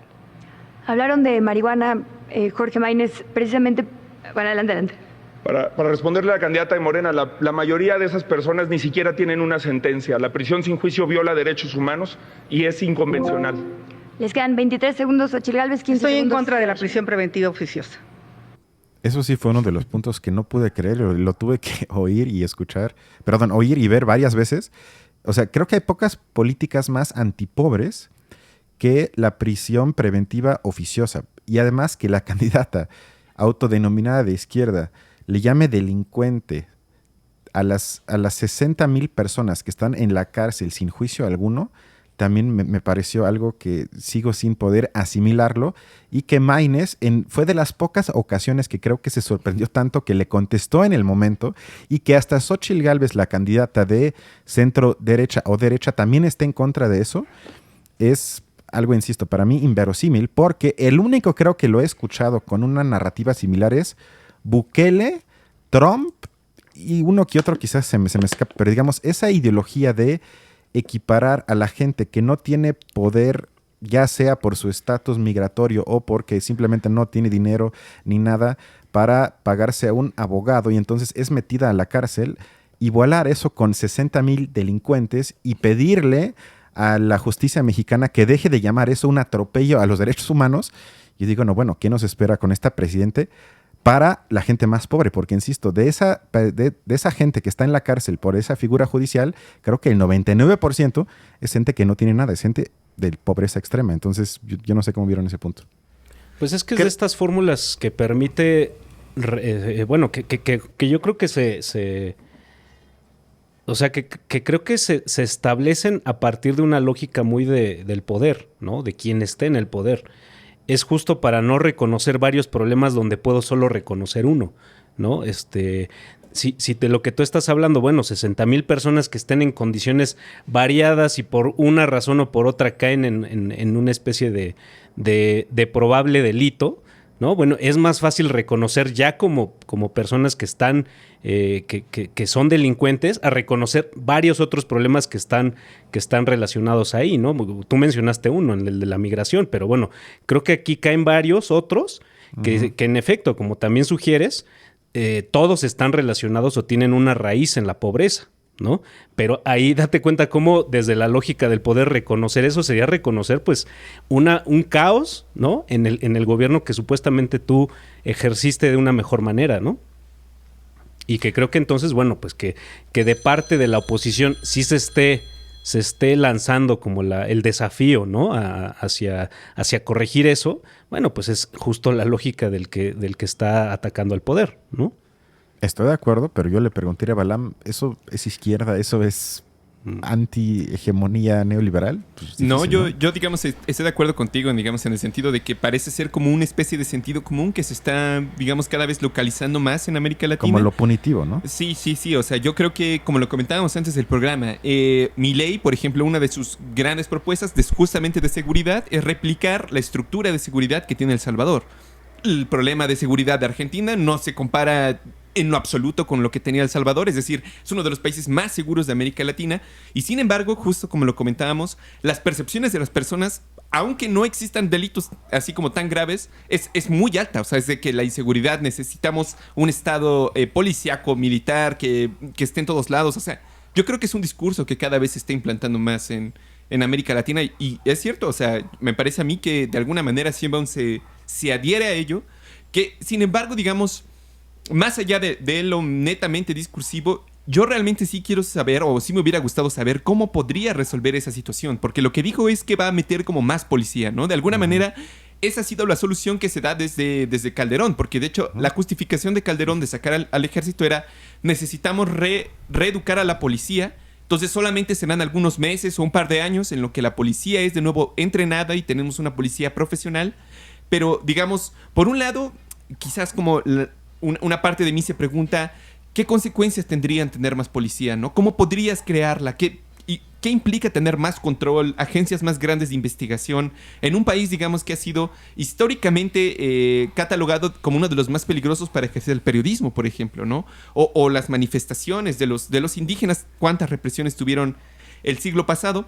Pero por otra parte, digamos, me pregunto yo qué hará esta élite política si, como comentábamos con Moisés, digamos, esta parte del desarrollo de México tiene que hacerse sí o sí. O sea, las próximas décadas van a venir desarrollo, va a venir inversión para México. La cuestión, digamos, es cómo van a ellos resolver esa situación, porque seguramente será una condicionante de muchas de las inversiones que van a llegar. Entonces tendrían que resolver ese problema, pero no parece ser un problema nada fácil de resolver. O sea, yo nada más... Ajá, vas. Ahorita que mencionaban a Milei, pienso... Creo que no es el caso mexicano, pero creo que es una cosa que cada vez surge más en estas socialdemocracias en colapso, que es esta idea del Estado gendarme del siglo XIX, que es básicamente nada más el Estado garantizando que haya policías para preservar la propiedad privada y es todo lo que se requiere que haga el Estado. O sea, es básicamente la propuesta de seguridad de Milei, es la propuesta de Estado en general de Milei. Y creo que este modelo punitivista es un síntoma de la falta de imaginación, de la falta de potencial intelectual para generar una solución a este problema gigantesco que es la seguridad. Pero una de las cosas que también me parece preocupante es que todos los presentes en esta mesa creo que estamos en contra del punitivismo en general. Lo asumo, pues, ¿no? Y creo que, pero pertenecemos a este círculo de... ¿Cómo lo digo? Creo que el sentido común más masivo sí está a favor del punitivismo, ¿no? Sí está a favor de... Por eso lo permiten. O sea, mencionar de forma pública cualquier cosa que diga, vamos a respetar los derechos humanos de las personas que se encuentran en prisión, vamos a mejorar esas condiciones, vamos a generar presiones dignas, porque sin importar lo que hayan hecho quien sea, merece, a pesar de estar encarcelado, merece tener instalaciones dignas. Siquiera mencionarlo te convierte en, estás del lado de los criminales, se nota o sea, veamos el grado de popularidad que tiene tiene Bukele, ¿no? O sea, tal ha sido la aceptación por la forma que ha confrontado el problema, que nadie realmente se está preguntando así como, ¿está generando infraestructura? ¿Está mejorando la economía? No, sencillamente como los castigó y ya produjo esta mano dura, parece que todos los demás problemas se disuelven, como mencionaba Horacio, ¿no? Que se concentran solo en un problema.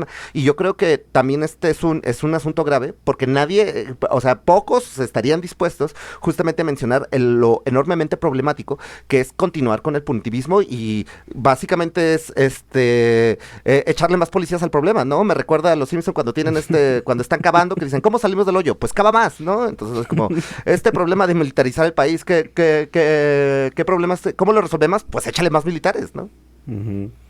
Sí, yo lo entiendo. Vas. Yo ahí tengo una pregunta, ¿no? A ver si entendí bien lo que pasó en esa parte del debate. Pero hubo un momento en el que Maínez, tal cual dijo, estoy en contra de la militarización que ha impulsado tanto este gobierno. Pero en algún momento dijo, pero hay que honrar a las Fuerzas Armadas y entonces hacer una policía. O sea, estaba repitiendo lo que ha sido la estrategia de Calderón para acá, ¿no? O sea, hacer algo que parece independiente del ejército, y al rato lo vas como disfrazando de una manera que quién sabe qué, lo mueves para acá, lo mueves para allá, y luego resulta que es lo mismo, ¿no? Y que tu estrategia era militar desde el inicio, ¿no? Entonces, creo que ahí es donde sí la imaginación, en efecto, o bueno, por lo menos las propuestas, ¿no? Que hay mucho de imaginación en ellas, ninguna está del lado, como creo que es lo que tú has estado tratando de decir desde el programa pasado que hicimos sobre el debate chilango, donde la seguridad sea algo más, ¿no? Que justo represente esta descomposición de un problema que los gobiernos ven como una sola cosa y que son varias otras, que todas tienen que ver con la pobreza, ¿no? De alguna manera o de otra, y que incluso pues la solución que se les está dando también está en la misma lógica, porque bueno, dime si crear cuerpos armados no tiene también algo que ver con o se aprovecha de ciertas estructuras de la pobreza también, ¿no? También de ahí salen muchos de los cuerpos militares, las policías. O sea, las policías, incluso no es tan difícil verlo. Cómo los modos en los cuales se conducen los policías tienen mucho que ver con cosas que impone la pobreza, ¿no? La corrupción con la cual operan muchas veces las policías tiene que ver también con eso. Entonces, bueno, pues el problema está en todos los niveles e incluso en la solución que se les trata de dar, ¿no? Pero a mí me parecería, digamos, como también demasiado simplista suponer o partir del hecho de que la propuesta es igual que la propuesta de Milei u otras propuestas, digamos, de seguridad. Si bien, digamos, es una tendencia, si lo quieren ver de esa manera ideológica, no podemos pasar por alto que, por lo menos en el discurso de este gobierno, en el origen de la inseguridad se encuentran, digamos, como causas estructurales, o es lo que mencionan. Y yo creo que eso no se puede, digamos, dejar de lado, porque por lo menos en el discurso de Bukele y en el discurso de Milei, los orígenes, digamos, de la violencia, de si tuviste oportunidad en la infancia o viviste en una zona de pobreza, no existe, digamos, porque en el discurso los criminales son fruto de su propia decisión, son fruto de sus propias, digamos, como decisiones a lo largo de su vida, de su propia maldad inherente, por así decirlo. Y por lo menos siento yo que eso no está tan presente. Yo siento que lo que se puede criticar en todo caso es, ok, pero esas causas estructurales no se atacan con programas, digamos, directos. O a lo mejor sí, o a lo mejor no. Digamos, yo no sé, no soy experto, digamos, en esa parte de seguridad, pero me parece que es valioso que por lo menos no se parta de la otra situación. Ahora, yo no sé, yo soy muy escéptico con respecto a la situación de la seguridad en el país, digamos, porque conozco, digamos, personas que se han especializado en la política, por ejemplo, antinarcotraficante de Estados Unidos y cómo se ha relacionado con las políticas antinarcotraficantes de México. Y bueno, tampoco es que sea un tema demasiado claro, tampoco es un tema demasiado limpio, puramente institucional. Digamos, Estados Unidos también, una buena parte, me imagino yo, tiene también interés en que haya cierto flujo, digamos, de narcóticos hacia Estados Unidos. Es una condición estructural. Perdona que te interrumpa, Balam. No solo creo que le resulta importante tener el flujo de narcóticos, creo que también le parece, para sus intereses geoestratégicos, le parece importante el grado de desestabilización que causa el narcotráfico en toda América Latina. O sea, no solo el flujo del producto, sino también las consecuencias políticas que tienen la incapacidad de generar estabilidad por la violencia. Totalmente de acuerdo. Y digamos, si partimos del hecho de que le quitamos la etiqueta al narcotráfico de que es algo patológico. Supongamos que simplemente es un proceso más que se da en la sociedad.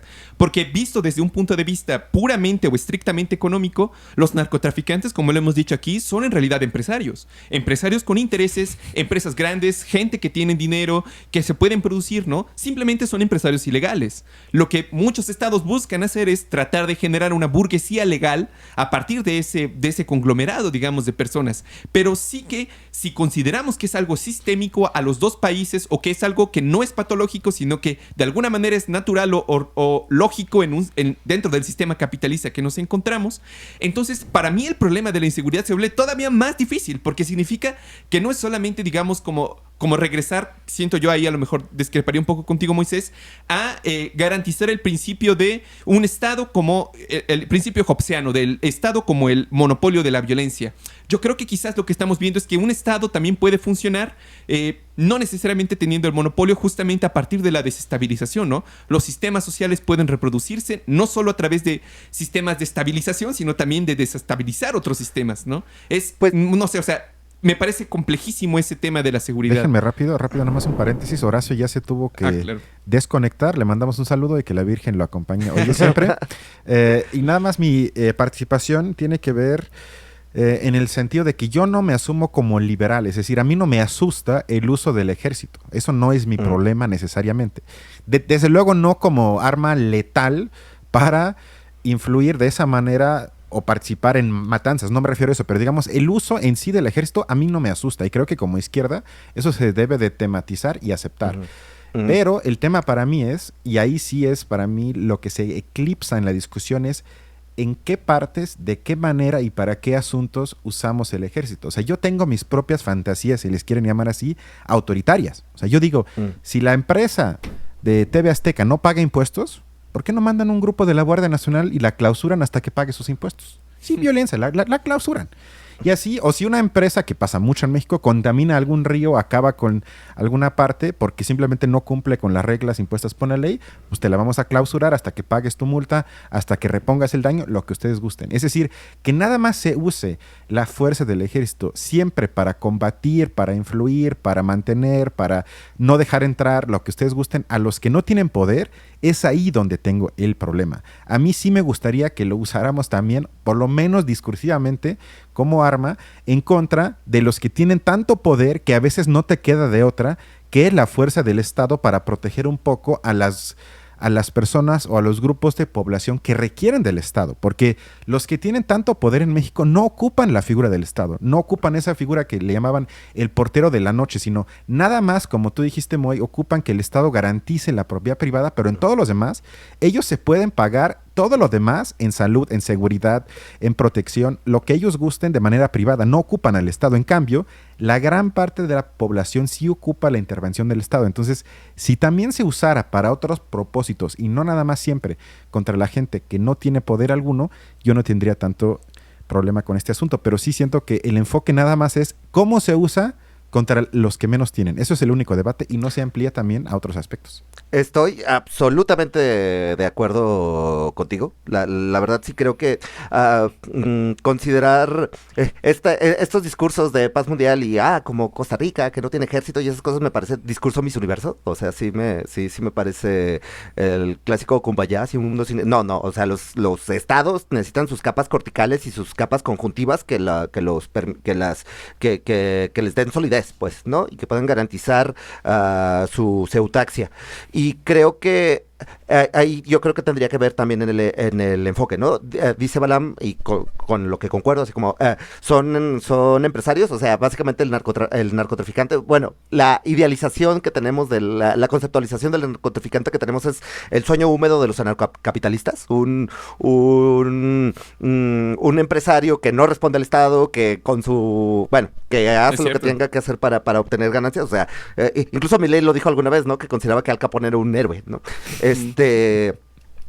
Y bueno, son un problema económico porque también responden a cuestiones económicas, entonces también hay que buscar soluciones económicas. En el otro podcast que participo, disculpen la promoción desvergonzada, nomás que sale los miércoles. Adelante, para que lo vea también nuestro... Voy a cortar esa parte. Nah, es broma. Hace algunos programas hablábamos también sobre el tema de seguridad específicamente porque, pues bueno, aquí en Zacatecas hubo un verdadero desgarriate con narcobloqueos y todo este tipo de cosas. Y una de las cosas que mencionabas es que recuerdo cómo al principio cuando Santiago Nieto estaba al frente de la unidad de inteligencia financiera, cómo lo presumían y todo lo que... no lograron paralizar como 100 millones de dólares, una cosa así. Y puede que suene mucho, pero para las cantidades de dinero que mueve el narcotráfico es la morralla, no significó nada.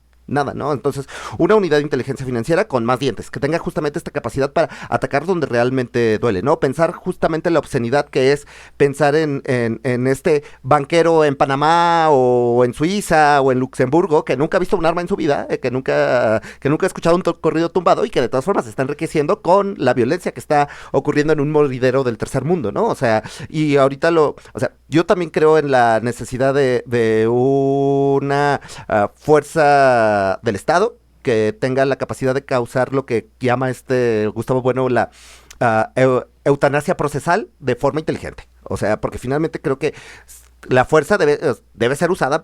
Hay ciertos espacios donde la única respuesta es la fuerza, pero generar estos espacios de inteligencia. O por ejemplo pienso en el plan de recuperación territorial que hubo en Tijuana en su momento, cuando Tijuana era la como tercera ciudad más violenta del mundo, y el enfoque tenía que ser con la recuperación de policías municipales, porque el general que estuvo a cargo del proyecto decía, ¿de qué te sirve tener a un guardia nacional de Oaxaca aquí en Tijuana? No conoce la ciudad, no conoce la gente, no le importa el territorio, no tiene ningún tipo de arraigo ni ningún incentivo para realizar su trabajo de forma permanente, pues, no más allá de no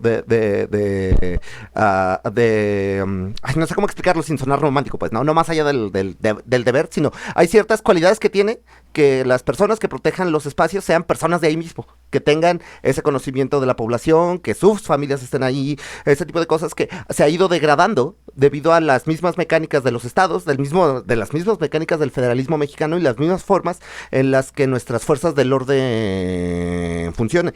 Y realmente creo que reforzar las policías estatales y las fuerzas municipales son inmensamente importantes porque obviamente tendrán mayores incentivos con un plan integral, agregado también a este asunto en la que, como tu intervención que hacías hace rato, o sea, como yo en discurso estoy de acuerdo con el presidente, ¿no? Así como hay que atender también las causas, hay una serie de causas que son importantes, pero mientras resolvemos esas causas tenemos un problema inmediato al que hay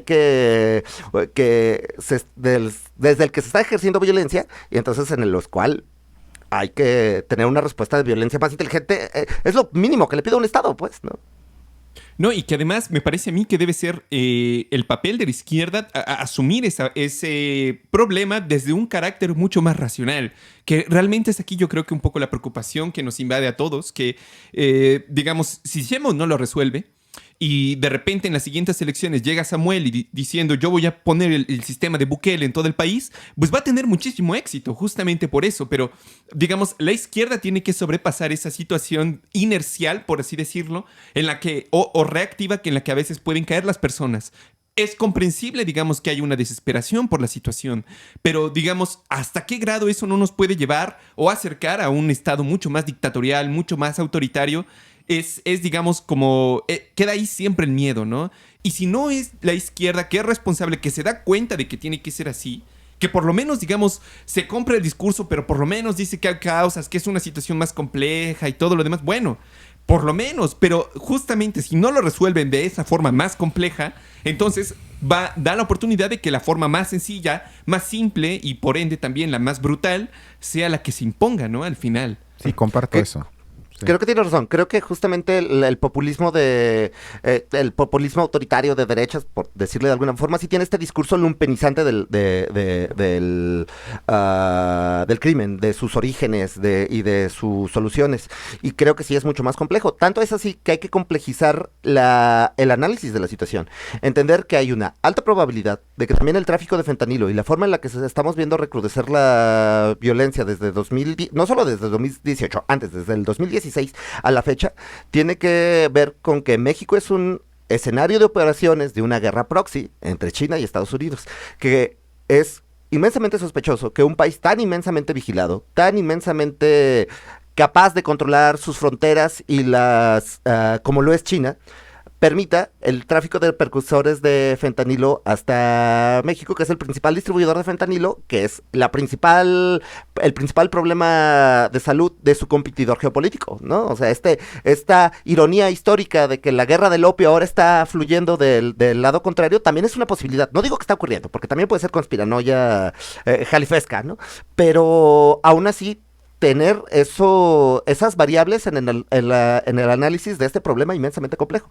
De la misma forma que complejizamos el discurso de no lumpenizar más a la población que por lo que sea está engrosando las filas del narco, también considerar la situación geopolítica que está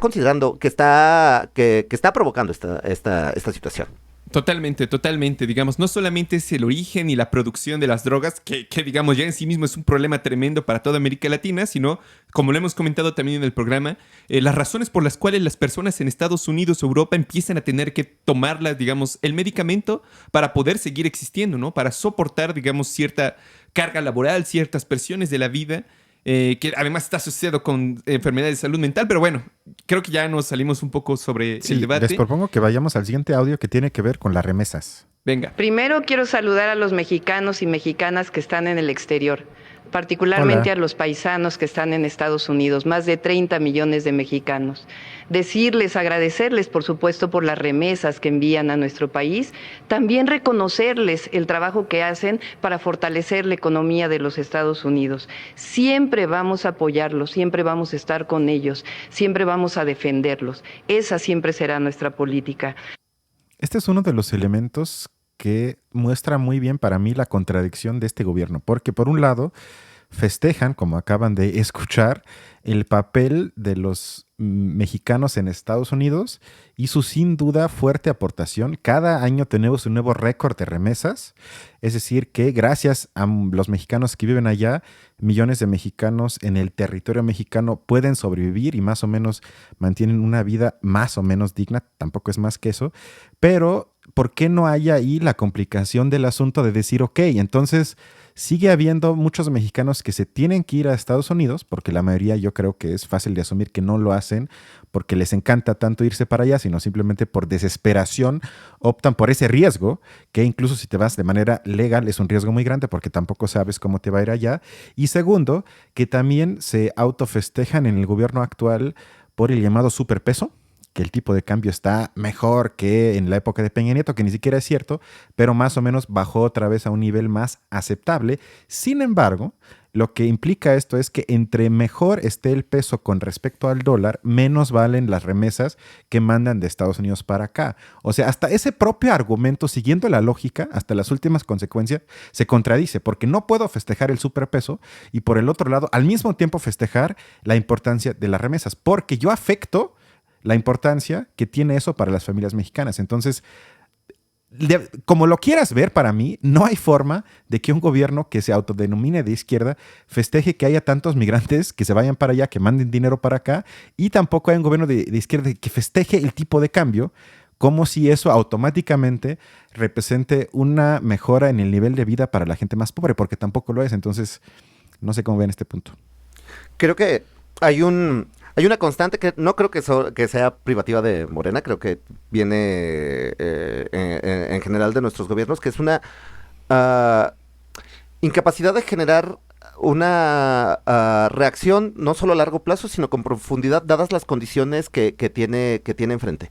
O sea, porque sí, hablando del superpeso y este tipo de cosas, ¿qué beneficios macroeconómicos realmente puede generar y qué podrías hacer en este instante para mejorar la posibilidad? No sé, como qué tipo de materias primas, no sé, podrías importar en este momento que el peso está tan valuado, pensando en el futuro, ¿no? Cuando no, por decir una cosa, ¿no? O, por ejemplo, ¿cómo podrías generar desde Cancillería, desde Relaciones Exteriores, desde un proyecto cultural ideológico para los clubes migrantes, para las comunidades migrantes, que te sirvan de alguna forma como para presionar electoralmente en las elecciones gringas para generar políticas más beneficiosas tanto para tus migrantes como para tu frontera, como para tu política interna. O sea, poniéndome muy loco, ¿no? Tal vez estoy pidiendo superpolíticos que puedan generar ese tipo de estrategias, pero realmente siento que hay un montón de oportunidades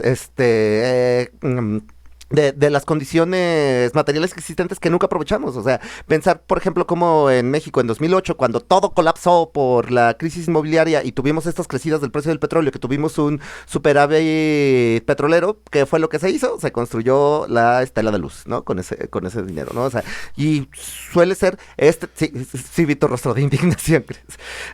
Y pensar en esta serie de cisnes negros, o también pensar en esta serie de coordenadas de realidad que ya existen, sobre las que nunca hacemos nada, que solo tenemos estas reacciones inerciales.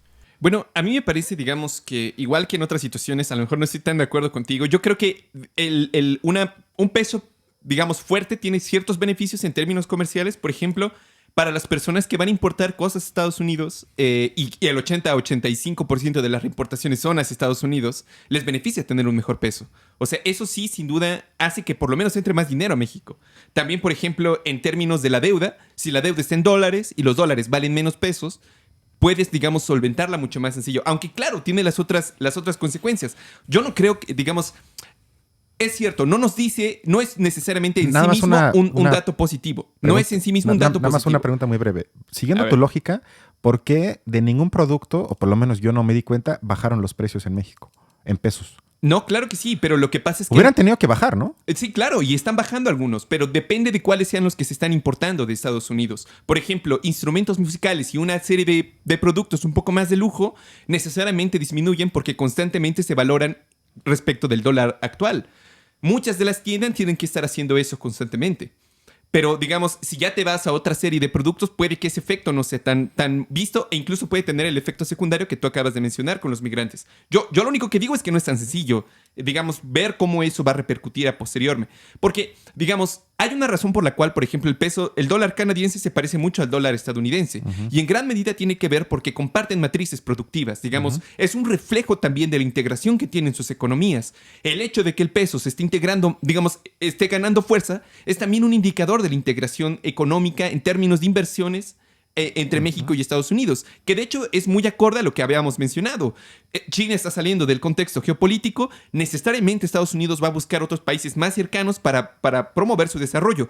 No necesariamente eso es algo positivo. Eso era mi punto. Claro. O sea, no hay un automatismo de que eso sea bueno para la gran mayoría de la gente. Esa es mi crítica. Yo solamente quisiera, digamos, resaltar esto segundo, que me llamó la atención que dijera Sheinbaum que tiene que reformarse el Instituto Nacional de Migración. Ajá. Eso significa como aceptar implícitamente que entonces no lo está haciendo bien el actual, porque de ahí se la pasó diciendo como puras cifras buenas y cuestiones así como saludables del gobierno, pero me llamó la atención eso. Y también, digamos, que dijo que iba a pedirle al gobierno de Estados Unidos $20 mil millones para poder manejar el Instituto de Migración. Es como parte de su... De hecho, eso entraría un poco en su lógica que ustedes comentaban de negociar con Estados Unidos. Yo, más bien, soy un poco escéptico en ese sentido porque, así como con Sheinbaum es muy probable que gane, también es muy probable que gane Trump y digamos, ¿cómo le vas a hacer con eso, no? Ahí sí, por más, digamos, soberanista que te quieras ver, por más buena onda con los migrantes y todo, si mañana Trump te dice, te voy a eliminar todas tus importaciones de jitomate a menos que pongas ahí, no, hombre, el gobierno tiene las manos atadas completamente. Estoy de acuerdo. Ok, o sea, yo comparto tu punto. Lo único que yo diría es... A ver, quizás sirve un breve audio que nada más es de 5 segundos, de una pregunta del debate, no de una respuesta, sino de una pregunta que tiene que ver con lo que tú acabas de mencionar. De ganar la presidencia, ¿qué propuesta tiene para atender y proteger a los migrantes que se quedan en territorio mexicano y que cada vez son más? ¿Y cómo resolver que no se conviertan en una carga para el Estado? Se me hizo una pregunta que raya en la xenofobia y que responde en todo caso al sentido común de muchos mexicanos, porque yo ni siquiera tengo datos que respalden la afirmación de que cada vez son más. Pero eso es más algo constante, que a veces crece, que a veces decrece, que es más por temporadas, pero que sea casi como una ola masiva, yo no tengo esos datos. Eso es lo primero. Y lo segundo es que ya el imaginario común sea, ¿cómo le vas a hacer para que no sean una carga para el Estado?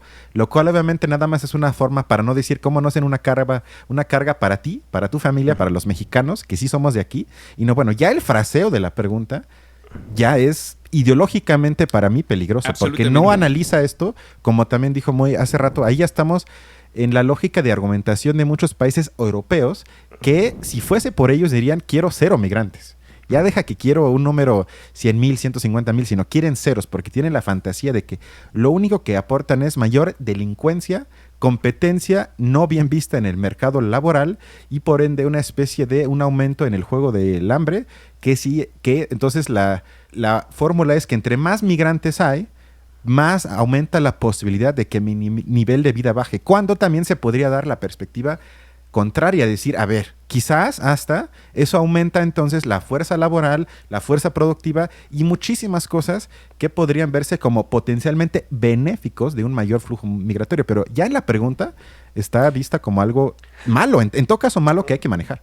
Creo que el asunto de la migración en particular, ese discurso específico, creo que se establece como otro tipo de cosas de la llamada guerra cultural, así como de esta exportación de problemas que no tenemos, o que no responden a nuestro tejido simbólico, material, cultural, pues, ¿no? O sea, porque podría entender cierto tipo de problema migratorio en Europa con migrantes cuya integración al tejido tejido de esos países sea bastante más difícil por el extracto cultural del que vienen y terminan generando guetos que terminan generando desigualdad, ¿no? O sea, podría entender, pues, ¿no? O sea, pero en el caso mexicano en particular, o sea, que además también ese modelo europeo y estadounidense ignoran cómo sus pirámides, sus pirámides poblacionales están invirtiendo y justamente necesitan esta mano de obra joven, ¿no? En el caso mexicano el tipo de migración que recibimos son una muy particular que tiene toda la capacidad de integrarse a la sociedad mexicana, dado por nuestro sustrato cultural, filosófico, idiomático. Hablan el idioma, exacto. Ajá. O sea, básicamente, todos son, la mayor parte del tipo de migrantes que recibimos hablan español, son culturalmente católicos, y pues sí, no, o sea, no hay una sustancial diferencia que perfectamente nos podría permitir generar políticas de integración sin mayor inconveniente, pues, ¿no? O sea, no son gente de Madagascar, pues, ¿no? Y que yo creo que sí responde a esa guerra cultural, a un problema inventado que realmente no estamos teniendo, pues, ¿no? O sea, no sé a lo que se refería esta entrevistadora, no sé si que para generar energía limpia quería usar haitianos que movieran molinos, no sé, o sea, sí me parece como totalmente respondiendo a estos sentidos comunes ahí medio peligrosos y medio extraños de problemas que no tenemos y que problemas que estamos importando, pues. Me queda un audio, ¿tienes algo más o vamos al último No, audio? adelante. Va. Que ya no sé de qué es, pero es de Claudia Sheinbaum. Escuchemos. Vamos a hablar de la verdadera separación de los poderes, que ocurrió a partir de la Cuarta Transformación, la separación del poder político del poder económico. Durante años, 36 años del neoliberalismo, los gobiernos se dedicaron a mirar a unos cuantos. Por primera vez, el gobierno de México mira a las grandes mayorías y eso va a seguir ocurriendo a partir del 1 de octubre cuando ganemos la presidencia el próximo 2 de junio. Porque la democracia, como dice Lincoln, es el poder del pueblo, por el pueblo y para el pueblo. Es falso que la democracia esté en riesgo. Los únicos que hemos luchado siempre por la democracia ha sido nuestro movimiento. Amén. ¿No les parece un poco descarado que siga insistiendo en que sea efectivamente separado el poder político del poder económico? ¿Ustedes creen que lo diga por estrategia para los fanáticos de Morena o que ella en serio, y lo cual implicaría que dentro del seno de la aristocracia de Morena, en serio creen que eso sucedió? Ay, me parece una pregunta, realmente me parece compleja, porque para empezar, yo creo que no hay tal cosa como la división de poderes, pues, ¿no? O sea, por ejemplo, cuando hablamos de los, ¿cómo se llaman estos, los del INE, consejeros?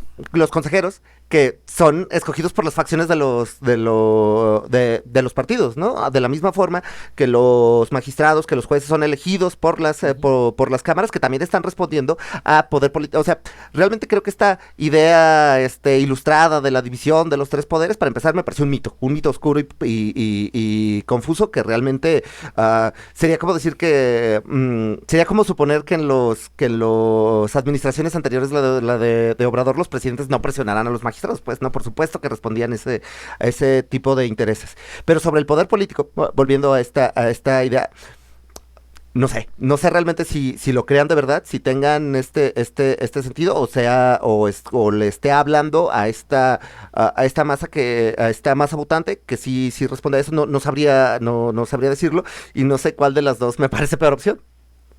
Yo creo que tiene dos, digamos, interpretaciones en lo general. Digamos, por un lado, sinceramente creo que se podría interpretar en el sentido de decir que una muy buena parte de las políticas de gobierno ya no van solo dirigidas hacia una élite económica, sino que ahora también tenemos, digamos, como becas para estudiantes, tenemos las inversiones en la parte de abajo. O sea, yo creo que se refieren un poco más a eso, que creo que es una visión de la forma de hacer política social que ya hemos criticado, que justamente dirige sus esfuerzos a erradicar una supuesta desigualdad que vendría a ser como una consecuencia indeseada de un verdadero sistema capitalista. Pero por otro lado también creo que tiene que ver con un discurso que se ha estado estableciendo al interior de este grupo político para votarlo. O sea, sinceramente creo que es así. Pero me parece que también lo podemos ver, por ejemplo, en el caso de Estados Unidos y China, porque digamos, nada más hago la comparación. Estados Unidos le critica a China que tenga productos subvencionados. Y entonces, digamos, la mayoría de productos de Estados Unidos también son súper subvencionados. Es decir, no hay casi producto en Estados Unidos y en China que no lo estén. La única diferencia es que los chinos sí dicen que lo hacen desde el gobierno y Estados Unidos dice que no lo hace, pero acaban de anunciar inversiones grandes. Es decir, yo creo que tiene que ver más con como con una idea propagandística, ideológica de decir, por lo menos con nosotros tienen como derecho de decidir a través de los mecanismos de elecciones y todo lo demás. Pero estoy de acuerdo con ustedes que eso se puede criticar sin duda. Y también, digamos, que de hecho eso lo dijo cuando le preguntaron la pregunta ciudadana, ¿no? De la democracia y del pluralismo democrático, que eso, digamos, ninguna persona de a pie en general lo preguntaría, pero, digamos, más allá de eso, no se pone, digamos, a discusión, por ejemplo, en ese apartado, de que Morena, creo que ningún partido, si el PAN acaso lo era hace un poco, pero Morena no es democrático en ninguna de sus formas de elecciones. O sea, nada democrático, nada. Ni siquiera, digamos, por ejemplo, la aristocracia francesa por lo menos tenía elecciones entre los aristócratas. Bueno, aquí no. Aquí no. Los mismos élites del partido se pelean porque las imposiciones son muy claras. Y bueno, solo me interesa hablar también de eso, de la democracia interna de los partidos, pero sobre el poder. Una de las cosas que creo que los liberales, los pubertarios no comprenden cuando consideran que si se acabara el Estado y la mano invisible del mercado nos haría felices a todos, es este asunto de que mercado y Estado se requieren mutuamente, ¿sí? O sea, hay una cosa ahí como, y ahorita que pones el ejemplo de China, o sea, creo que China es un gran ejemplo de cómo utilizar la conjunción de poder económico y de poder político para robustecer la potencia del Estado que tiene para responder a sus planes, para llevar a cabo sus planes y proyectos y programas, ¿no? Que eso se convierta en bienestar es otra cosa, ¿no? Pero al final de cuentas sí, el poder político y el poder económico siempre, la economía siempre es política y la política siempre es económica, siempre. No hay forma de separarlos. Incluso creo que el neoliberalismo fue un intento de decirnos que se desideologizó la economía, cosa que no pasa, no ha pasado y nunca va a pasar.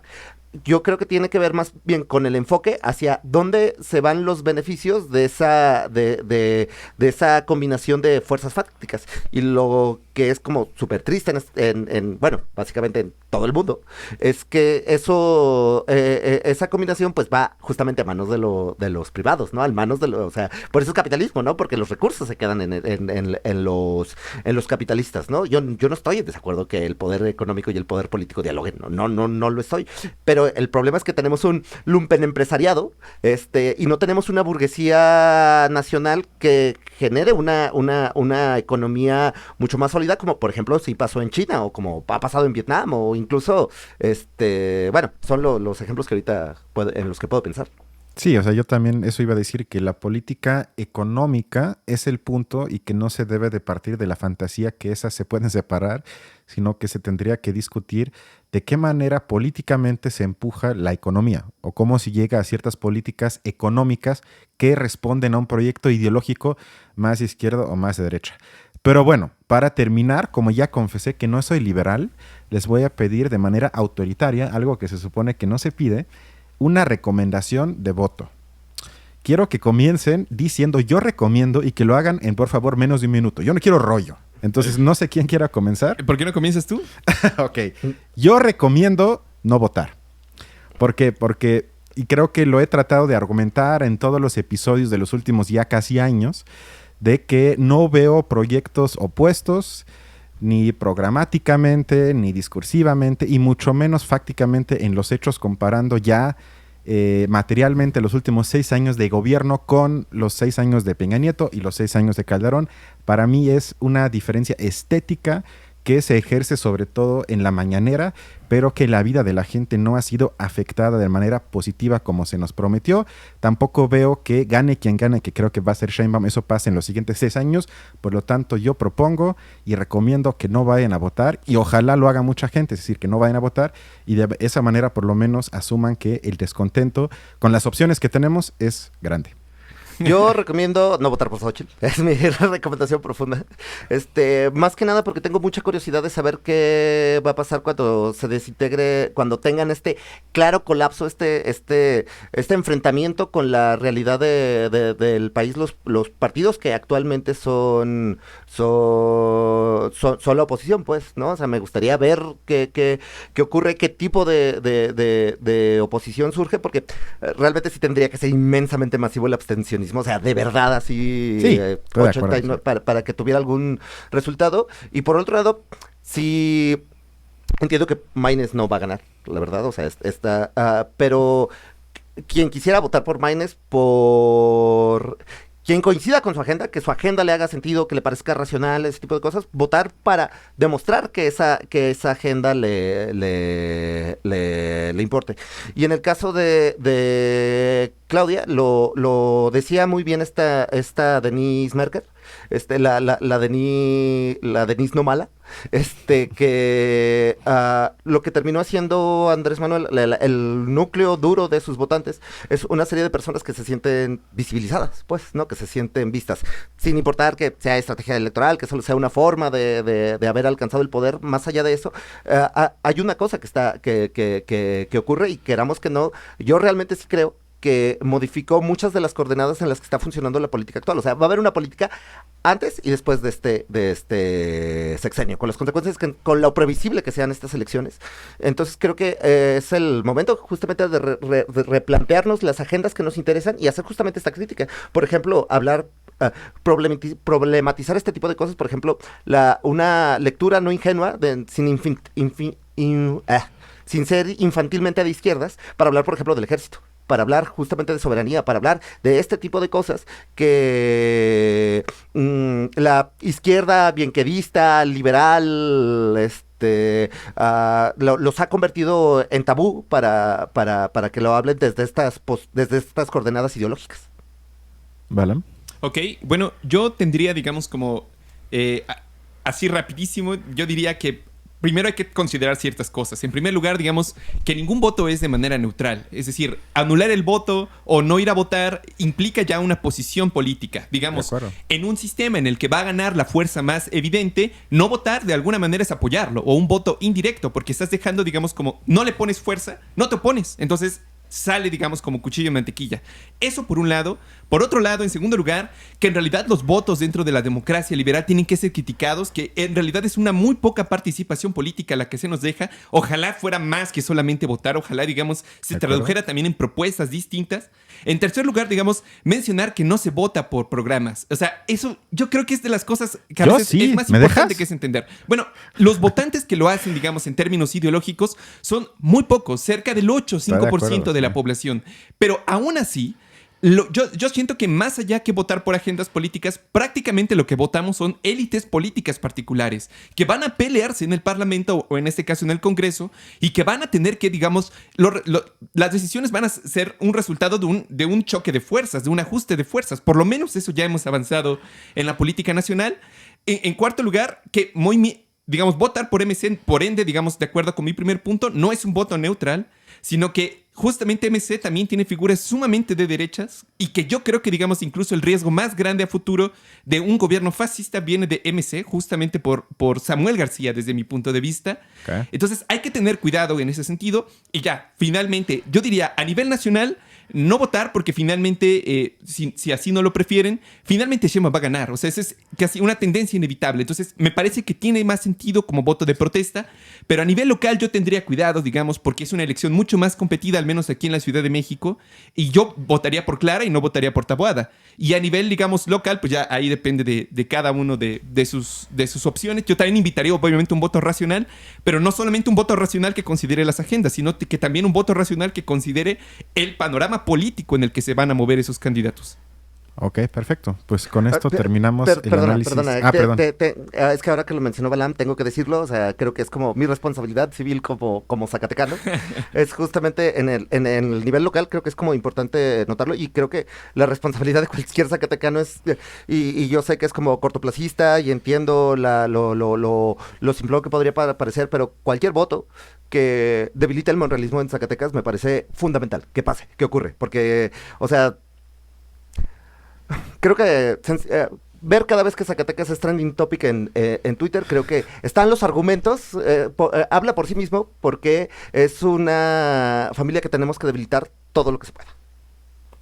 Y vea que aquí en la alcaldía es justamente la sobrina de Monreal la que se está postulando, Katy Monreal. Es la hija de Ricardo Monreal. Es la hija, sí. Yo por eso, nada más ya para terminar, no dividí mi argumentación entre nacional, local y más local, porque, como bien se dijo hace rato, y estamos de acuerdo en eso, como no hay democracia interna en los partidos, tristemente yo no veo mucha agencia que se pueda más o menos desprender de la agenda que viene desde las élites de cada partido correspondiente, sino siguen una línea. Quizás haya una que otra excepción, pero la regla es que se sigue una línea impuesta verticalmente y no hay agencia por parte de los diputados locales en todos los estados. Entonces, por eso yo ni siquiera hice eso que creo que en teoría se debería de hacer, la diferenciación, pero yo veo muy poca agencia por parte de los diputados, aunque... Que bueno, digamos, o sea, desde ese punto de vista es cierto, no hay como mucha diferencia, pero también, digamos, o sea, es que yo creo que sí es importante, por lo menos, si bien en el fondo, digamos, muchas propuestas se parecen en sus defectos, no reducir el análisis político a una simple fórmula de no voten por nada porque todo está mal. O sea, yo creo que sí es importante para las personas, justamente porque es contrario a la lógica política del país, que se metan y que analicen racionalmente por sí mismas las condiciones políticas que les toca en cada estado. Porque, por ejemplo, en Oaxaca fue justamente, digamos, como la elección en términos locales, lo que les ha permitido, por ejemplo, tener varias reformas hacia la educación de los niños, hacia la cuestión de la diversidad sexual, a la liberación del aborto, que, perdón, no son cosas menores. Digamos, son cosas que también tienen que sopesarse, creo yo, en un análisis si vas a decidir tu voto racionalmente. Nada más, yo dije no voten, no porque todos sean malos, sino porque todos son iguales. Es una diferencia. Nada más.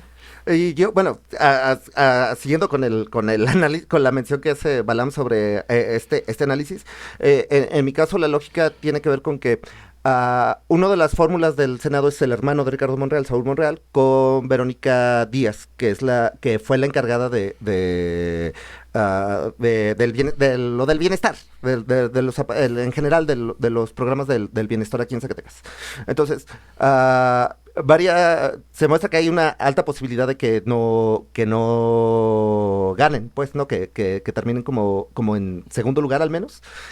Y eso, yo entiendo que los partidos no dialogan con la ciudadanía de esta forma racional y a partir de los principios, sino justamente a partir de los votos, ¿no? A ellos lo que les duele es justamente como ir perdiendo poder.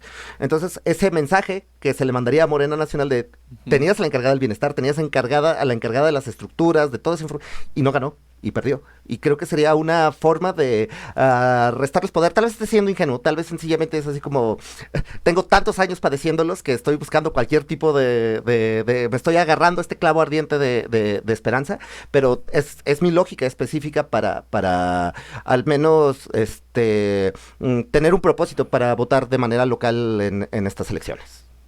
Ok, bueno, ahora sí, sería todo por hoy. Moisés, muchas gracias. Te esperamos pronto de vuelta. Pues yo encantado, la verdad, lo disfruto mucho, es un gusto. No me había tocado estar contigo, Balam, que también veo el contenido que realizan, y pues yo, de verdad, no quepo de contado de que me inviten a participar. Perfecto. Balam, también muchas gracias. Y Gracias, hasta Cristian. la próxima. Nos vemos pronto. Cuídense. Bye.